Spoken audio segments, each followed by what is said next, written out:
Hey guys, this is a review of the Corsair Nautilus 360 RS ARGB 360 AIO all-in-one cooler. I picked this up with my own money because I'm my sponsor, and the thing that interested me in this cooler is that the budget price was right for 360 from Corsair. Typically, they are a much higher price. This comes in at around $109 shipped to your house from Amazon and from other retailers.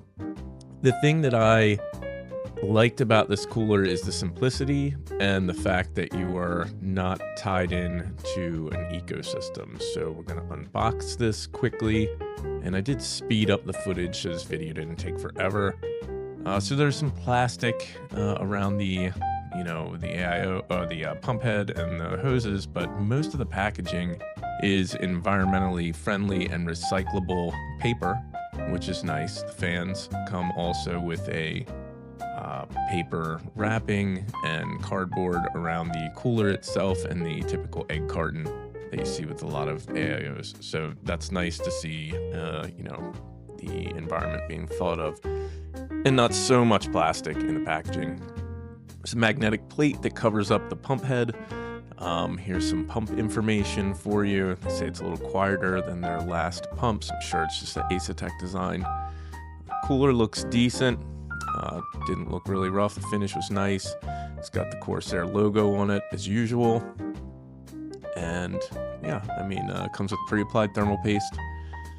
And you have limited connections where you don't have to rely on Link or IQ to hook this up. You just have your RGB header and you have a pump header that goes to either any of the fan connections, or if you have a pump header on your motherboard, which most motherboards do.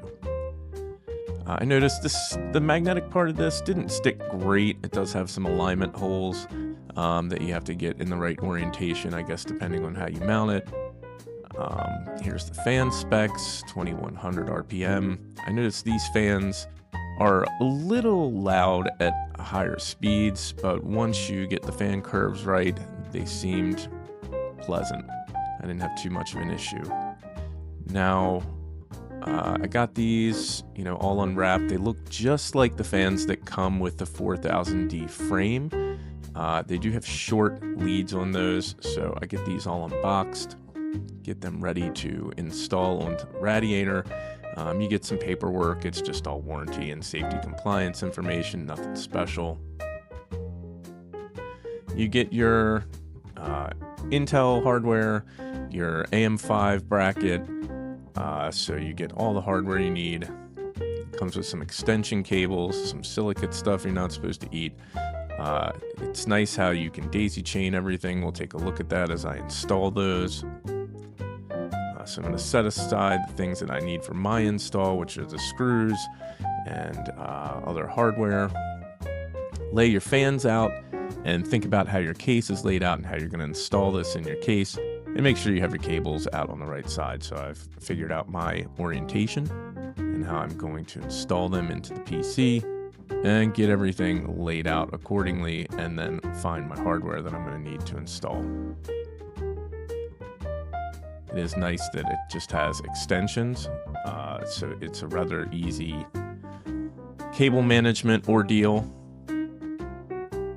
And I noticed too, when I open this up, there seem to be a lot of hardware, and it looks like they give you enough of the screws to do like a push-pull setup if you would like to, which is nice because I know a lot of people do. It may be beneficial to you, depending on what CPU you're running, to have a push-pull setup on a 360. Just depends on your case and the room you have. So go ahead and get these all torqued down. The threads I noticed on the screws don't seem to be the super coarse Corsair standard screws that I've seen that come with some of their IOs and their radiators for custom loops. So that's nice that they are using like a standard size. So if you needed something extra, you could get them anyway. And they are a nice finish. They're not your standard black. They are like a, nickel plated, decent looking piece of hardware. So that's nice. They didn't cheap out in a lot of areas. So kind of get everything out of my way. Get my cables ready to daisy chain. So kind of think how you want your ARGB and fan headers, where you want them to terminate into the back of your case. Or in the side, it depends. I mean, if you're going to front mount your rad, it's always preferable to have your 360, I would say, mounted on the top of your case and exhaust. If you're going to use it as intake, if you can go tubes down, that would be better. It really matters about pump orientation and making sure that that is not the, you don't want that higher than anything else. So I get everything together here, plug everything up where I need it. Pretty simple and easy. So ARGB is all hooked up. It's your standard 3-pin stuff, so you can go right to a motherboard or a hub. And then looking at your connections now for a Corsair unit, this is nice. You have 4 connections. You have ARGB for the rad and your fans going to the CPU, and then you have your pump header and your ARGB for the pump itself, and there is a daisy chain for the pump, so you can hook the fans right up to that. So not bad at all.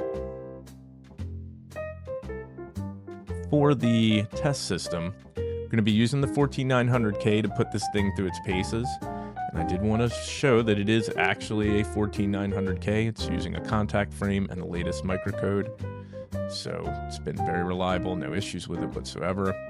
For the build itself, the 4000D frame case, 7200 speed DDR5, lots of airflow in a 5070 Ti.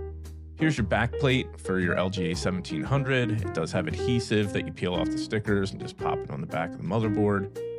And I usually test fit my rad, make sure everything's in there so I can start getting the pump head mounted to the motherboard and apply thermal paste.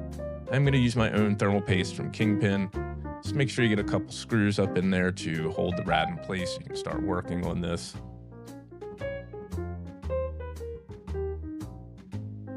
Go ahead and tighten everything up once you've got it kind of set in there where you want it.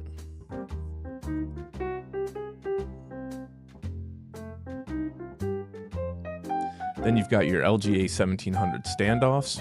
Insert those into the plate that you put on the back of the motherboard, just like any other mount. Pretty easy, pretty simple. It does come with some spring-loaded screws for retainers that go onto the front of the pump face. You do have to push on those a little bit, but not a nightmare. There they are, properly inserted. There's the screws we just talked about. Go ahead and test fit everything, make sure it's going to be okay.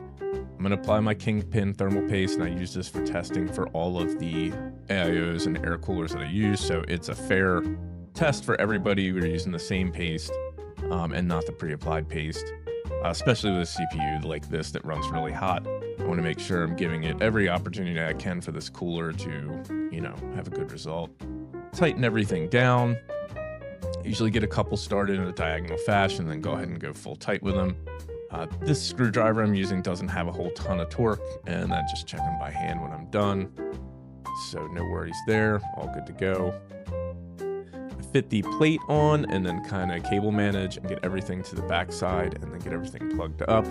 Looks good, I'm happy with everything. It's fully installed at this point and wired in. Throw on my top panel, throw on the glass, and then I'll throw on the back panel and get this thing ready to boot up and do some testing.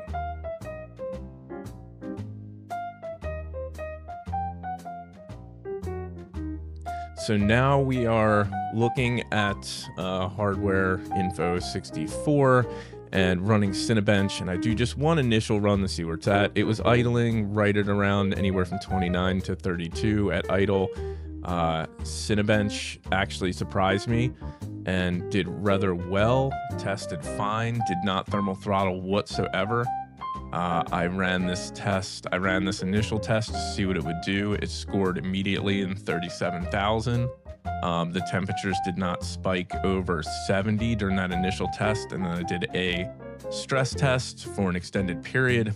It never got over 72 C during R23 all-core testing, so rather pleased with the results and surprised, to be honest with you. I was expecting this cooler to not do as well. I did let this run for about a half hour and really heat soak. And after I was done that, you know, it came back down to good idle temps and tested rather well. I do like that I'm not stuck on the Corsair ecosystem.